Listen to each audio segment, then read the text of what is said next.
Welcome to another episode of the Cigar Social Podcast. This is episode 15. My name is Matt. Thanks for joining. Our guest today is remote.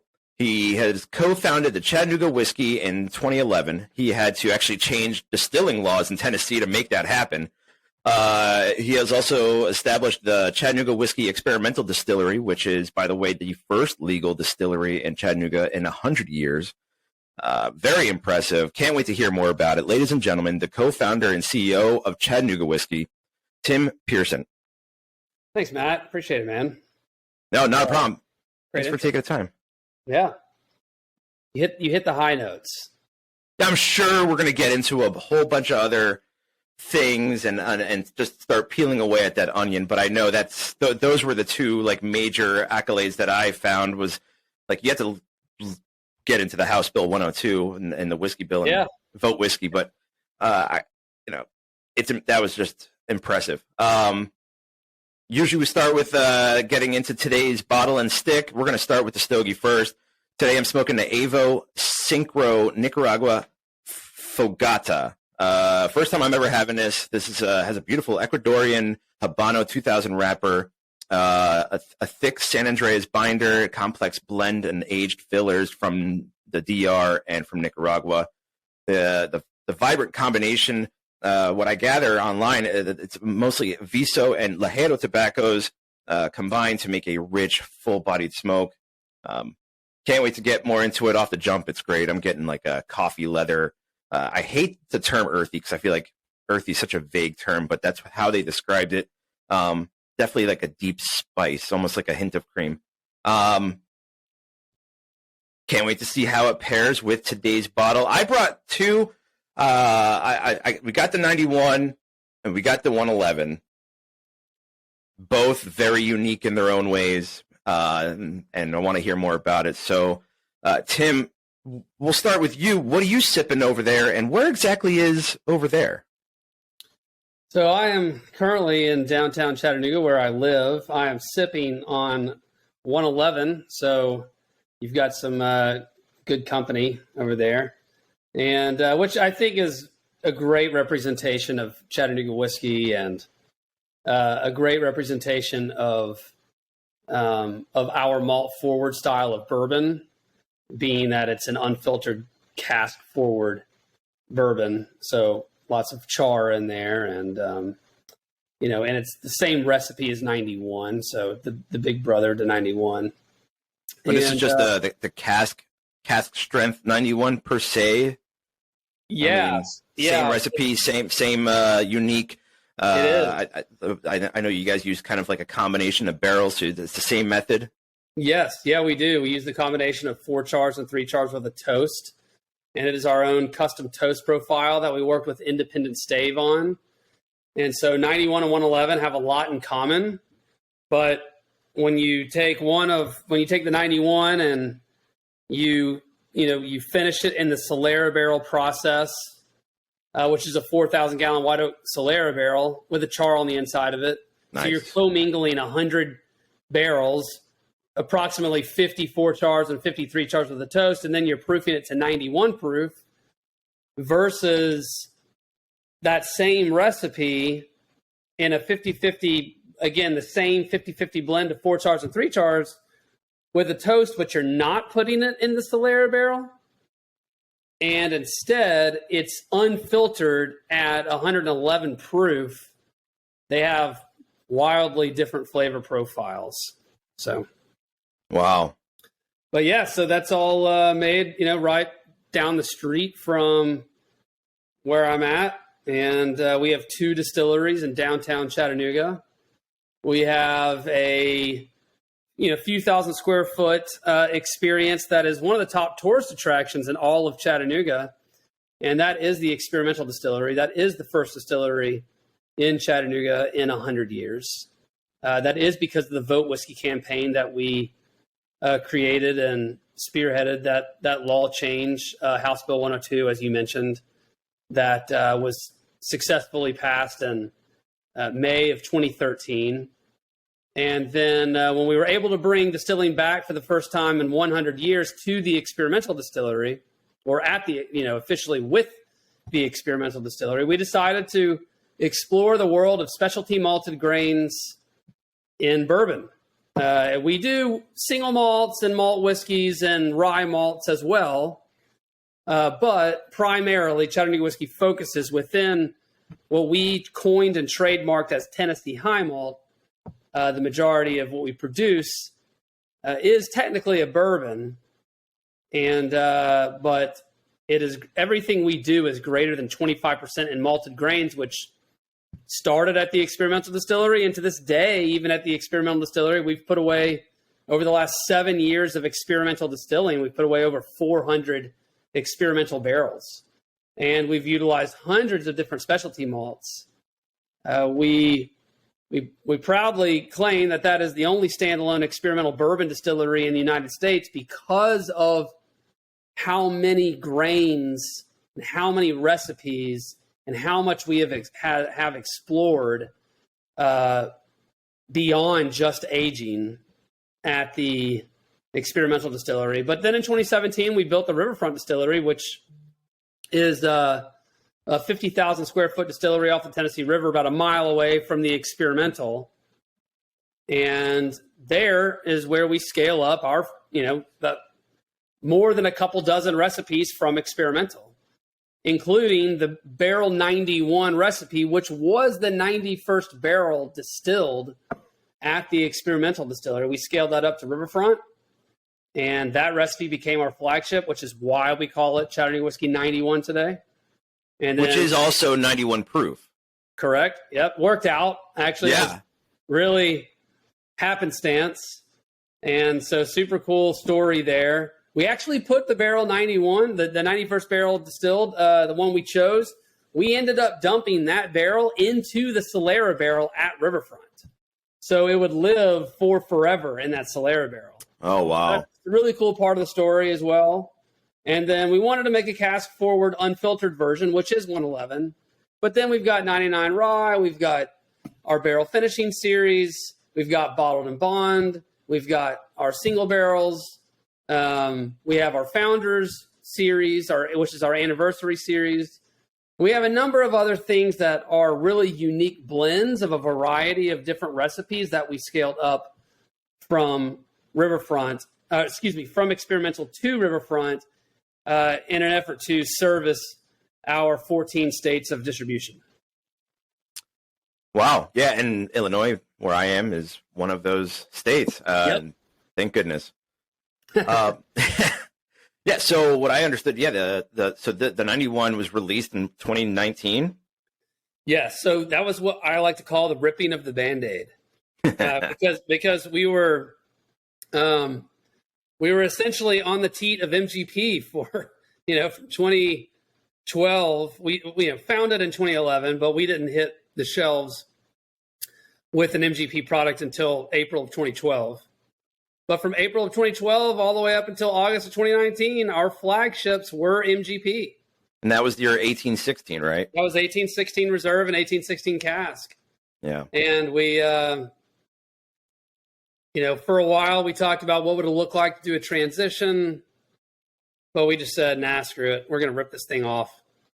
Meaning not rip off MGP, but create our own product and rip the Band-Aid off and just say we're going straight from a high rye traditional MGP recipe to Chattanooga Whiskey 91 and 111, which is Tennessee High Malt, which is pretty wildly different, except they are both still utilizing yellow corn as their foundation. And instead of a raw rye, it's a malted rye.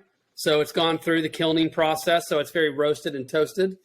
Yeah. And then instead of a small amount of pale malt barley, we're using two specialty malt barleys, honey malt barley and caramel malt barley.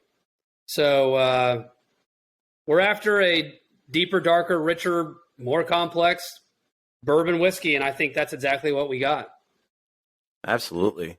Yeah, no, that's awesome. And I know that 91's aged for 2 years. So that's a nice, to me, like, that's a nice aging, right? Like anything before that is almost like a baby. Anything after that's like you start to really capture some of the barrel notes. Yeah, well, to be a straight bourbon whiskey, in order to put straight in front of bourbon whiskey, it has to be older than 2 years. So we wanted to check that box, but, and this is actually this is where we could have a really, really long conversation, because aging has been, I mean, it is by and large the most popular topic when it comes to bourbon whiskey. And age is important. I'm not going to take anything away from that. But it is one of very, very many aspects and elements within producing bourbon whiskey that drive flavor and drive complexity and drive approachability. I mean, you've got your recipe, which is huge, your grains, where you get them, how they've been processed. And then you've got fermentation, which is huge. What type of yeast you use, which is huge. You've got, the types of stills that you use, the proof that you distill it at, the proof that you barrel it at, the types of barrels that you use, the toasts and chars, the finishings of the barrels, where the barrels go away to age, what happens after the barrels. Do you finish it? Are you finishing it in a tawny port barrel or a Scotch cask barrel, or are you finishing it in a Solera barrel? What's the Solera barrel made of? Is it white oak? Is it French oak? I mean, every single one of these. I mean, how do you bottle it? Is it non-chill filtered? Is it chill filtered? Is it unfiltered? I'm just telling you that most of this stuff flies under the radar to the average bourbon consumer. And it is really, really important. So when it comes to, well, how long has it been in the barrel? I mean, it matters, but I would say all of it matters equally. And so with Tennessee High Malt, because so much goes into the Tennessee High Malt process, we don't have to age. I mean, we have products that are aged on the early side, 2.5 years. On the high side, 6 years, pushing 6 years. But stylistically, we have a lot of different products within bourbon and within American whiskey. Our bottled and bond is 4 different recipes blended together. It's really complex. It's 4+ years old. Frankly, it doesn't have to be, but stylistically, it makes sense. We have barrel finishings that are younger, that are older. It just depends. So, so 91 to 111 are between 2 and 3 years. Right now, they're actually closer to 3 than 2, which is great. And then, our rye is between 3 and 4. Our bottled and bond is between 4 and 5. And then, so on and so forth. Single barrels are between 4 and 5. So that's kind of where we stand on age. Wow. Was that a rant? I mean, no. Maybe. So let's switch gears for a minute. We'll take some baby steps, and then we'll dive into some of the cool backstory that I found fascinating. So we'll start here. Let's start with what inspired you to pursue the whiskey industry. Like, what brought you to this realization of, like, man, I got to make bourbon. I got to make whiskey. Well, I never had the realization that I have to make whiskey. My co-founder and I discovered the history of whiskey in Chattanooga pre-Prohibition, and it was really that history that was just so cool and inspiring. And for me, it was a matter of, I was born and raised in Chattanooga, and the opportunity to bring a really cool piece of craft history back to Chattanooga for the first time in a century. All we had to do was change 100-year-old laws, which was easy. Was pretty hard. Yeah, I know. We thought it was going to be easy. And that was inspirational in and of itself, the opportunity to be a part of such a cool movement and tell such a cool story and just do something really cool. So, like, you started the company. Yeah. I want to try to get my timeline right here, because I think, like, what I've understood is for every step of the way, the cart was kind of always before the horse a little bit, where you had the company, but there was laws saying you couldn't do it. Yeah. And then when you finally got the laws to change, you didn't really know you had to go and find a distiller. And so there was always like that, well, we're here. Well, now what? Yeah, you've done your research. You have uncovered that I never knew what I was doing. Yes, no, that's true. That's very true. Just a constant snowball effect, and kind of putting this company together and this product together in front of everybody. Yeah.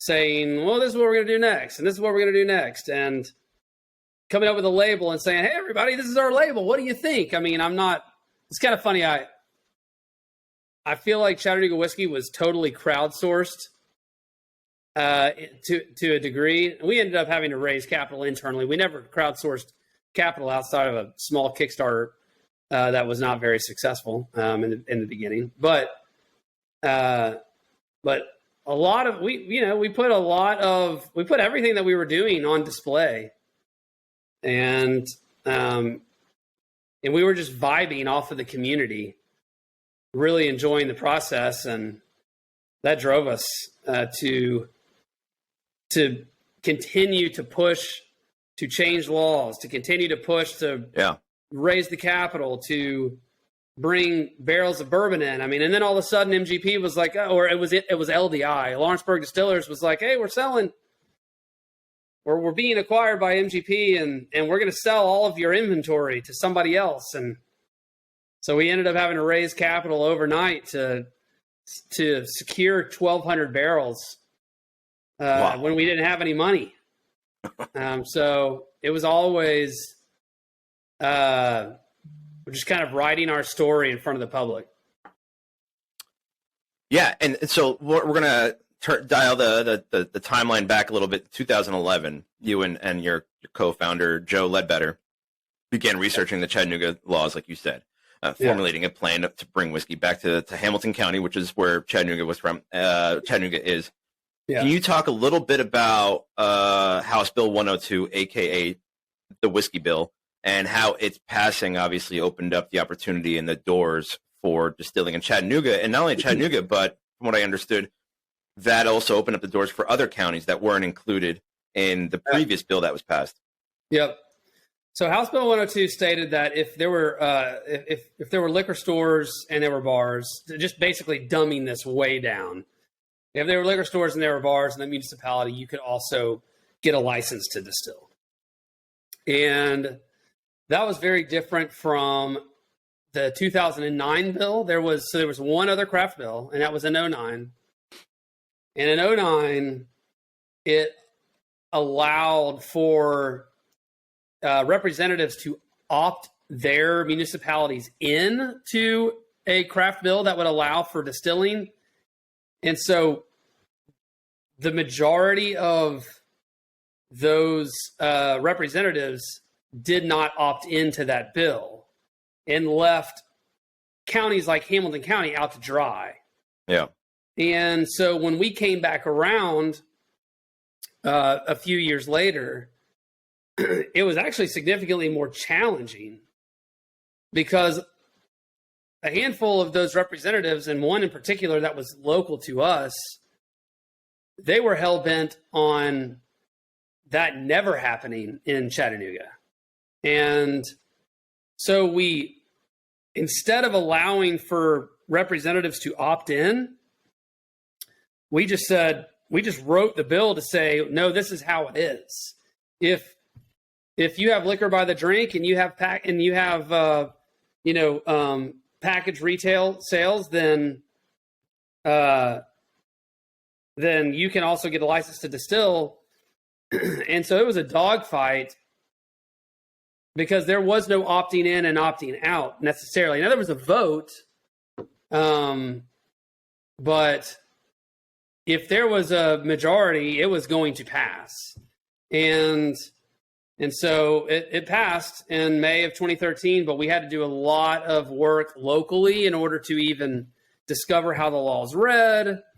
And then we tried to change it locally at the county level, and then that didn't work. We did have we had a vote at the county level, but the state attorney general essentially overruled that. And then it went to the state and it passed finally. But we started the company in October of 2011, and the bills didn't pass until May of 2013. So that's pretty close to 2 years of effort. And then once that passed, there's 95 counties in Tennessee. Now every county in Tennessee that has liquor by the drink and package retail sales can also, almost every single, not only can they distill, almost every single one of them has a distillery. So, I mean, we shortly thereafter were founding members of the Tennessee Distillers Guild and Tennessee Whiskey Trail, which now has more than 50 members. So, wow. Yeah.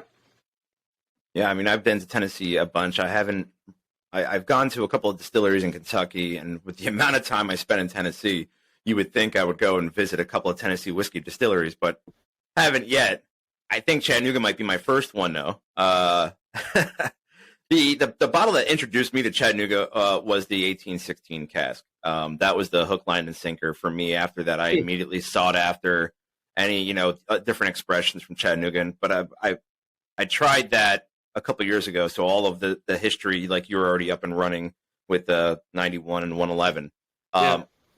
But that bottle, the 1816, brings you back to your beginning about 10 years ago.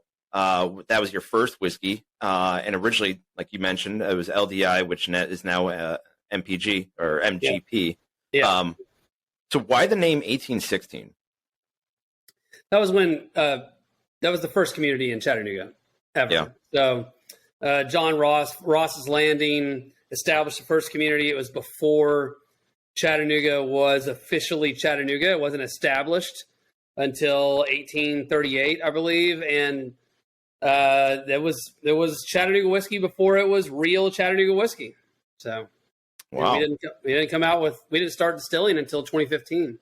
Is 1816 still done made at MGP, or are you now doing that in-house, that recipe?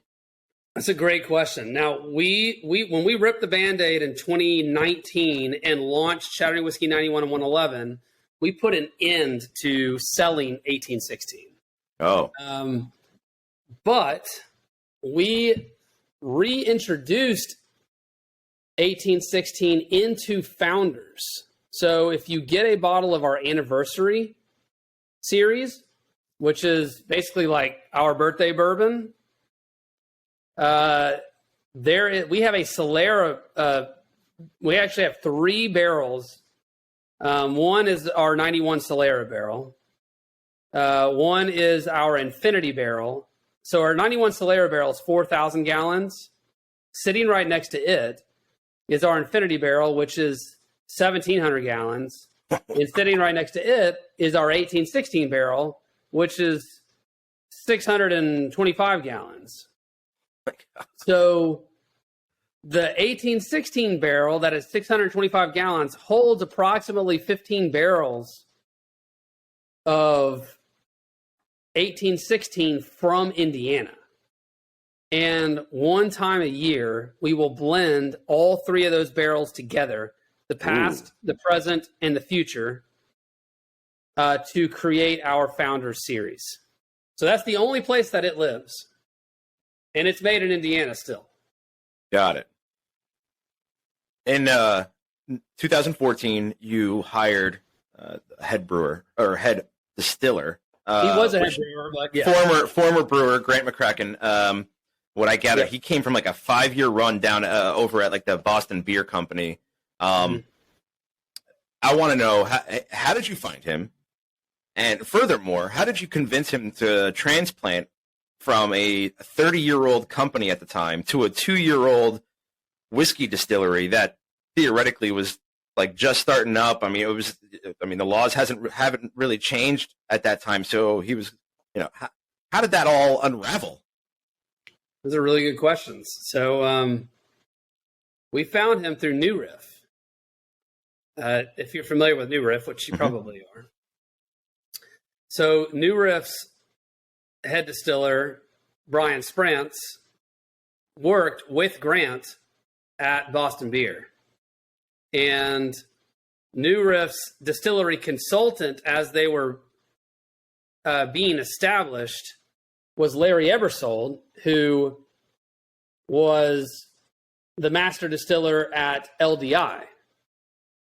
So I got to know Larry through LDI. Larry introduced me to Brian Sprance.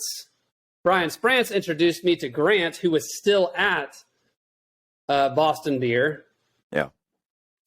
And Grant came down to Chattanooga, and I think he fell in love with the story and saw, even though it was a few years old, we were fresh out of a law change. We had great support from our investors. And I think he was moving out of the ice cold Boston area, 4 feet of snow the last winter he was there. Yeah. And he saw an opportunity to carve a path in this industry, much like some very influential people have carved paths in the brewing industry. Yeah, which is exactly, I think, what we've done with Tennessee High Malt. Yeah, and if this is a product of Grant per se, mm-hmm. I mean, well done on that business decision, because phenomenal stuff. I'm gonna finish up the 91, and I'll go with the 111 next. You have to, right? I like going from 91 to 111. It's a little step up. I went straight from 111 tonight, but I normally like to make the step. Yeah. You have 2 locations. You mentioned one is the Riverfront Distillery, Martin Luther Boulevard. Yeah, Martin Luther King Boulevard, or Riverfront. It's actually at the corner of both. Okay. So, yep. So it's in downtown, but it's it is just in a different part of downtown than Experimental. Experimental is in the historic South Side District. On Market Street, right? Yep, on Market Street, across from the Chattanooga Choo Choo. And then the Riverfront Distillery is in what used to be called Blue Goose Hollow, and also a historical part of Chattanooga.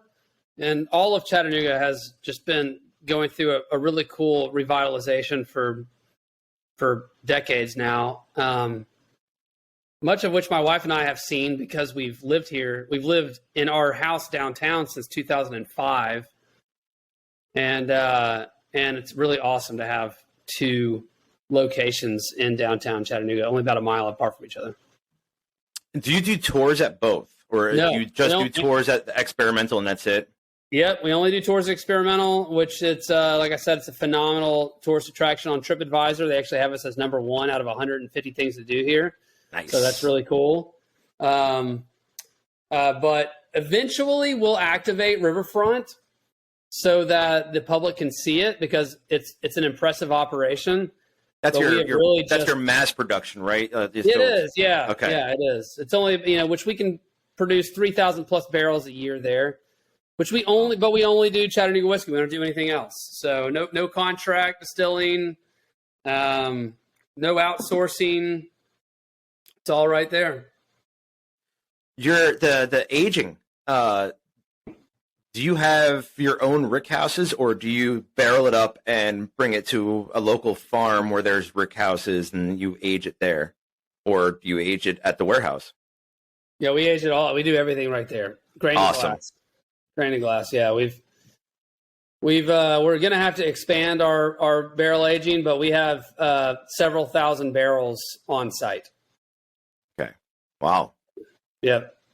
I know when I was in Kentucky, I went to the Willet, and there's just rick house after rick house, and yeah, we don't have that, but we don't really exactly have that real estate. So yeah. E.H. Taylor. If we were on a farm, that'd be a little different, I guess. Yeah, that would be. E.H. Taylor once said that water is the key to great whiskey, which is why at his old castle, the water well is actually created and shaped like a key. At your distilleries, where do you get your water from? And is it shipped in or locally sourced and filtered in house? How does that all work? Well, first I would say that good quality water is definitely important to making good quality whiskey, but it is 2023 almost, and we all have access. Well, we fortunately to the majority of these operations, we have access to good quality water, and we are no exception to that. We've got the Tennessee River downtown, which we have amazing water, city processed water that goes into Chattanooga. And then we also have processing at the Riverfront Distillery that further processes the water to make sure that it is the highest of quality going into the product. So I mean, obviously, when E.H. Taylor built his castle, like you said, very different. Water was a little different back then. Yeah. Yes. So if you sat on an aquifer, you had anything that was spring fed, limestone spring fed, it was a really, really big deal back then. Now, not so much, but that is also, I think, why it's a big part of why Tennessee and Kentucky were so far ahead of the rest of the country. So, yeah. October 20, I'm going to bring you back a little bit. October 2017, you did a very interesting collaboration with your 1816 line and local breweries. Can you talk a little bit about what kind of spun that idea and who all were involved? Man, this is stuff I haven't talked about in years. Like, this is great. It's called the 1860. Well, most people don't even care about it, frankly, because we've done so many innovations that a lot of our innovations fly under the radar. And I think 1816 native is one of those innovations that flies under the radar. Mm-hmm. We had a desire, still have a desire, for the distilling industry to be as collaborative as the brewing industry. And so we created this concept called 1816 native back when we were still sourcing from MGP. And we would take our barrels after they fully matured our bourbon. We would send them off to select breweries, both local and regional, meaning we had some from Nashville, some from Atlanta, and they would age specific styles of beer for, say, 3 to 6 months. Then they would dump that beer, and they would, of course, package it up and sell it as a bourbon barreled beer. We would get the bourbon barreled bourbon barreled beer barrels. Say that a couple times. Yeah, bourbon barreled beer barrels. We would get those barrels that were originally our barrels. We would get them back, and then we would finish our bourbon in those barrels, and it would take on all of the beer flavor. So it would take on a variety of oatmeal stouts, etc. And we would have a party, and we would release a variety of 8 different 1816 native releases that showcased 8 different breweries, and it was badass. Yeah, I mean, it sounds like just the idea alone. Here, like I'm gonna make a bourbon. That barrel's empty. I'm gonna give you the barrel. You make a beer.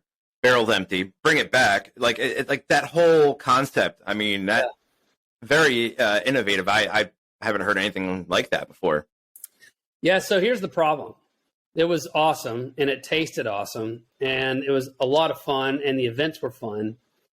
But outside of the events and outside of drinking it, consumers in the bourbon industry, they don't get beer barreled bourbon.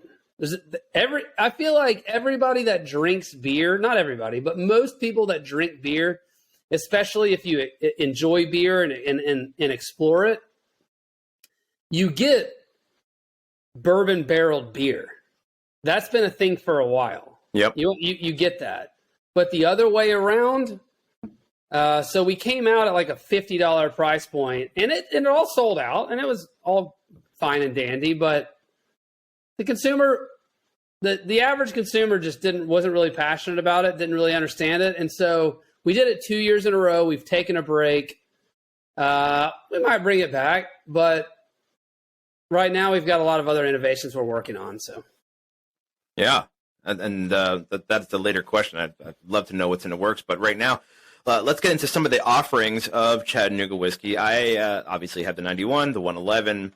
I've had the 1816. They're all three are outstanding, and I've even had one of your single barrels. Can't remember which one because I know there's a couple. There's a variety. Yeah. And then I also had your Scotch cask strength. Yeah.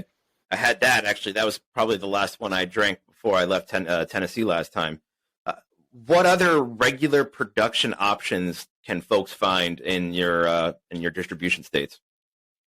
Yeah, so our shelf set in distribution looks like 91, which is at a $30+ price point. Phenomenal price point, by the way. I mean, I could do a blind tasting with anybody who drinks whiskey and bourbon and say, here's this, and then here's something that's up and over, tips the scales a little over $100, and the 91 can surpass anything that I toss at a blind taste. Great first, stuff. Thank you. Second, you said it. Value is key to our business model, and it's key to our philosophy and our mission. Mm-hmm. And I think that the majority of craft distilleries that are putting as much, if they were putting as much into their bourbon production as we were, there's no way they'd be coming out at a $30 price point. No way. So we're all about whiskey to the people. That's one of our mottos.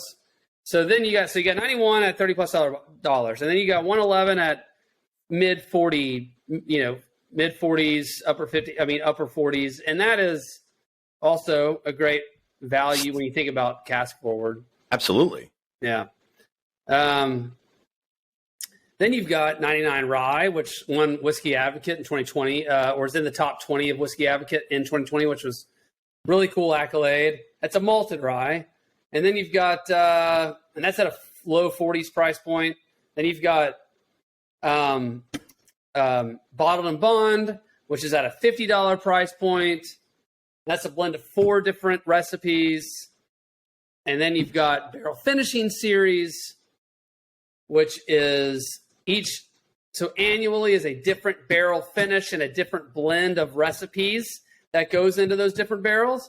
That's at a $50-ish price point. And then you got Single Barrel, and then you got Founders. So, a lineup of 5, 6 that you'll typically see on the shelf. Yeah. I mean, I have a pretty, it's not a thick line in the sand, but it's a line in the sand nonetheless, where if I walk into like up here, our mass bottled place is Benny's. It's like a 46 location all over the Chicagoland area. And when I walk down the whiskey aisle, if it's over $100, it's got to like knock my socks off. And even that, I've had phenomenal whiskey, like I said, the 50 or under range, which is, it can hold its own weight compared to some of those expensive bottles. And same thing with cigars, any cigar over $20, I'm like, I don't really, it's gotta be something, gotta be a special occasion or something that I've never had before and can't find it anymore. One of those type of things. So, I mean, to have a price range of like the 50-ish and under, $30-ish, that's up my alley for sure. But, and I'm sure for most people as well. And I can guarantee. And I even heard a rumor where when 91 was still being aged, it wasn't quite there yet, but you kept tasting it, and you finally tasted it. It was like 19 months later or so. And you were like, well, man, all right, I got to start doing some blind tastings. And Grant wanted nothing to do with it. Where are you getting your information from? Because I feel like you have some kind of inside source that I don't know about. What is this inside source that you have? I'm just a dude up in Chicago. I don't know anybody that you're related to, or I just kind of. It's Chicago. Yeah. Well, I don't know. I think, do you enjoy research? Because I feel like you've done a lot of research. I mean, that's not even something I put out there. So I seriously am curious about where you heard that, because it's true. I was going back into the barrel house and trying our product over and over and over again. And Grant didn't even want me to do it. He's like, dude, stop trying the product. I'm like, no, you cannot. I must taste the progress. So it was like 1 month, 3 months, 6 months, 12 months. And it's just like, nope, of course, because it's not even a year old, right? And then he's like, I don't know, man. I think this is going to be like 4 or 5 years, when it was like not even a year old. Like, it's got so much time to go. I'm like, yeah, man, but I don't know. The White Dog, the base, is just so good. Like, so I tried 12 months, 14 months, 16 months. And then it hit 19 months. Like, I think it was right at 19 months. And I had a holy shit moment. I really did.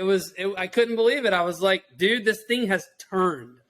It turned into something so beautiful that I started blind tasting people on 19-month Chattanooga whiskey at 91, our 91 recipe, at barrel strength.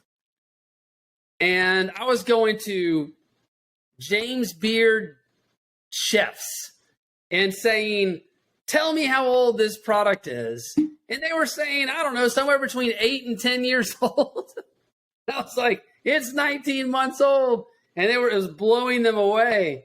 And like it just learned how to walk, like it's still a baby. How to walk, yeah, but you thought that they were winning the Olympics.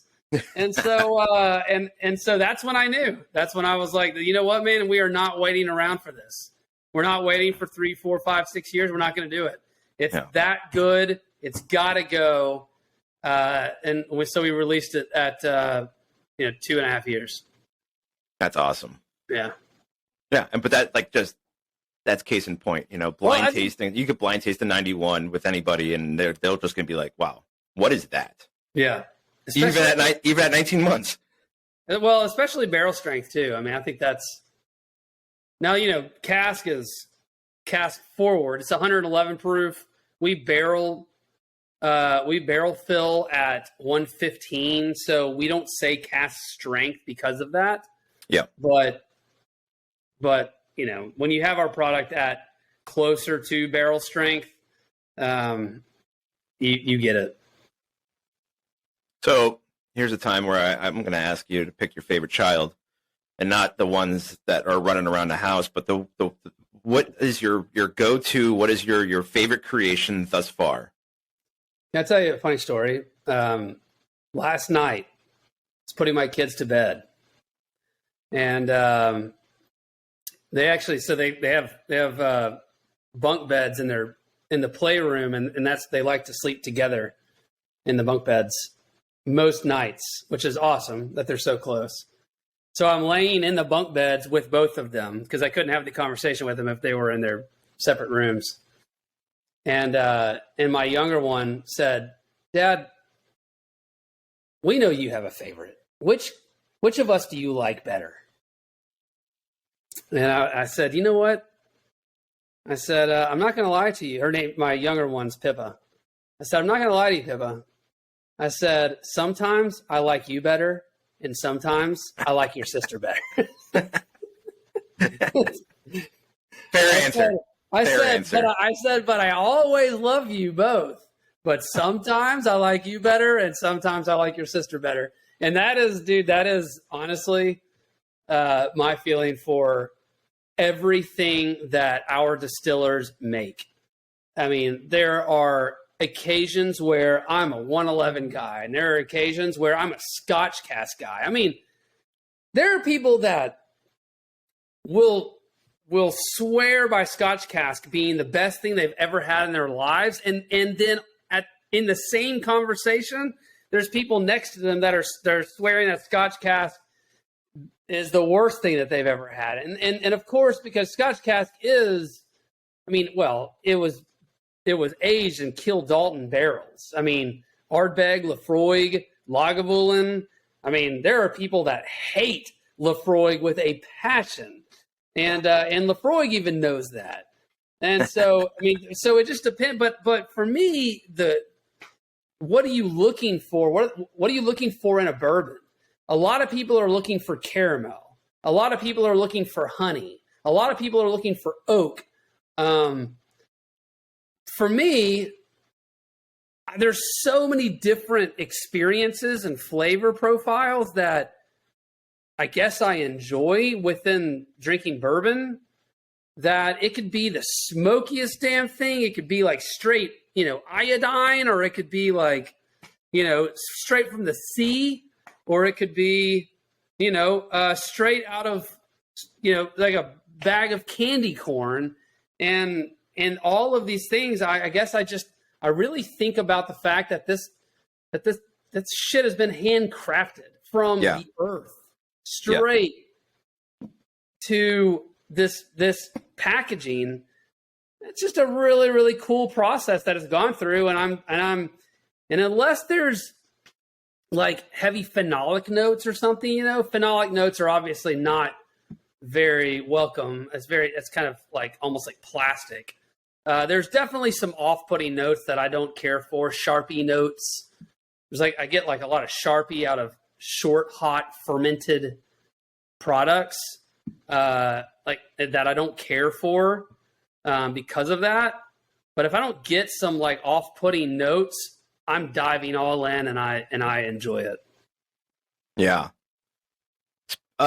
Speaking of creations, can you let us in on any upcoming projects, special releases, anything new additions that you can kind of let us in on? Any secrets coming out?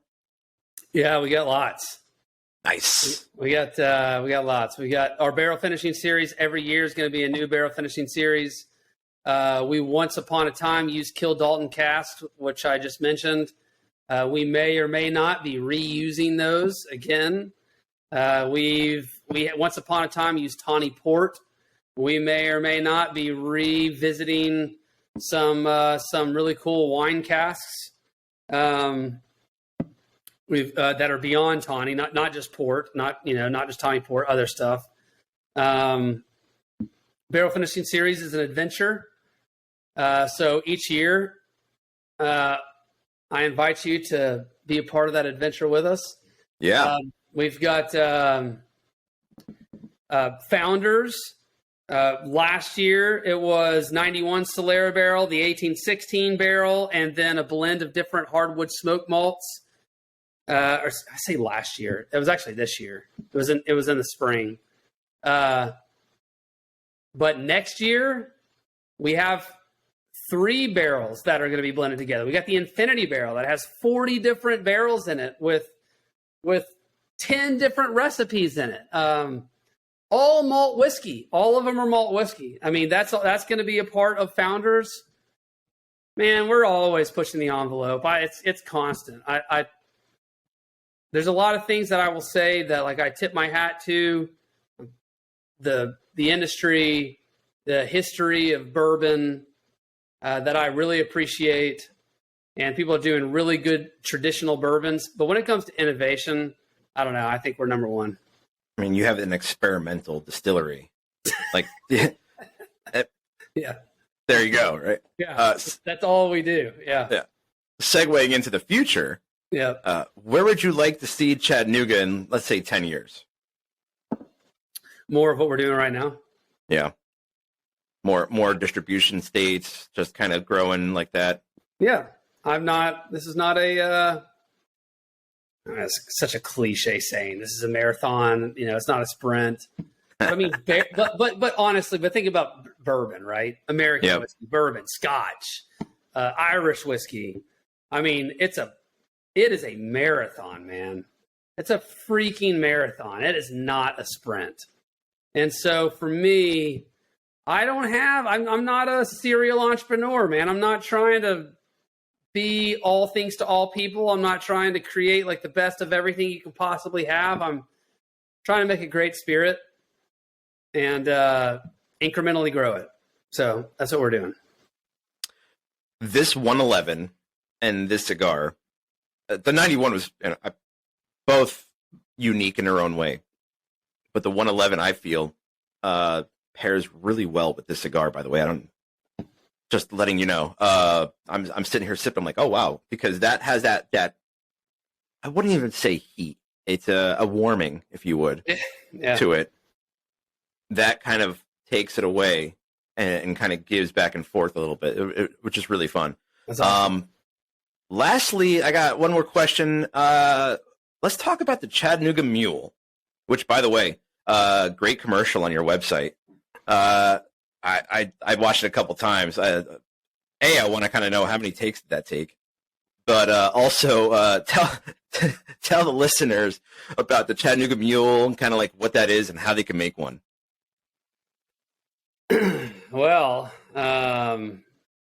I mean, you know, you're asking the wrong guy to make any cocktail. First of all, I don't know how to make anything outside of help our distillers make great product. So fair enough. Yeah, but that that shoot was rowdy. That was a rowdy shoot, man. I can tell you that. First of all, when it comes to the summertime cocktail, like Chattanooga's hot. We're in the southeast, gets 90, 100 degrees. I enjoy water, hanging out on the water down here on the Tennessee River. And the Chattanooga Mule or a whiskey ginger is kind of the perfect cocktail for me. It allows the bourbon to speak through the cocktail. So I'm a huge fan of, you know, obviously the Chattanooga Mule, like go get bourbon and go get your favorite ginger beer, right? I mean, like it's just using ginger, you know, a great ginger beer. Or if you just want, you know, ginger ale, obviously it's just a whiskey ginger, but it's pretty simple. I like to throw a lime in it as well. I'll garnish a straight pour with a lime. Like I really enjoy a little bit of lime in all my drinks. But we kind of had this like idea of, well, we've got a trophy truck. I mean, we sponsor a trophy truck that's racing in all these races. It's in the desert. Where would that commercial take place? That was in Prem, which is, you know, basically Las Vegas. Okay. It's 20 miles outside of Las Vegas. And so it's hot as hell. You want to drink a bourbon on the rocks, or you want to have a refreshing cocktail. A mule is a beautifully refreshing cocktail for bourbon.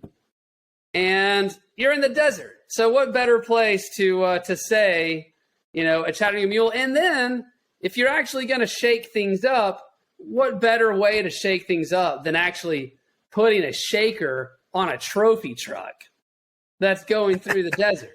To me, that says the ultimate summer cocktail.